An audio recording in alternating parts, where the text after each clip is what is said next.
Surat civil હોસ્પિટલના gate બહાર એક યુવક સિટી બસ નીચે ઘૂસી જતા લોકો આશ્ચર્યમાં મુકાઈ ગયા હતા। મુસાફરો પણ બસમાંથી નીચે ઉતરી ગયા હતા। અડધો કલાકની ભારે જહેમત બાદ આ યુવકને બસની નીચેથી કાઢવામાં આવ્યો હતો। યુવક માનસિક બીમાર હોવાને પગલે તાત્કાલિક તેને સુરત સિવિલ હોસ્પિટલના ઇમરજન્સી વિભાગમાં દાખલ કરવામાં આવ્યો હતો। હાલ તેની સારવાર કરવામાં આવી રહી છે। મળતી માહિતી પ્રમાણે સુરત સિવિલ હોસ્પિટલના ગેટની બહાર આજે બપોરના સમયે એક યુવક સિટી બસ ઊભી રહેતા તેની નીચે ઘૂસી ગયો હતો।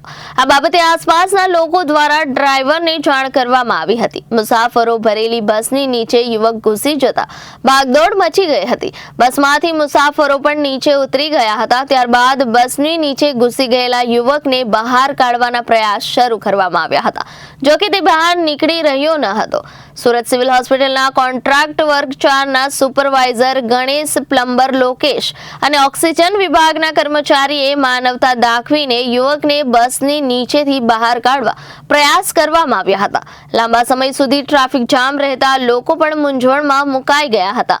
અડધો કલાકની ભારે જહેમત બાદ યુવકને બસ નીચેથી બહાર કાઢી સિવિલ લઈ ગયા હતા, જેના પગલે સિટી બસ રવાના થતા વાહન ચાલકોએ ટ્રાફિકમાંથી રાહત મેળવી હતી।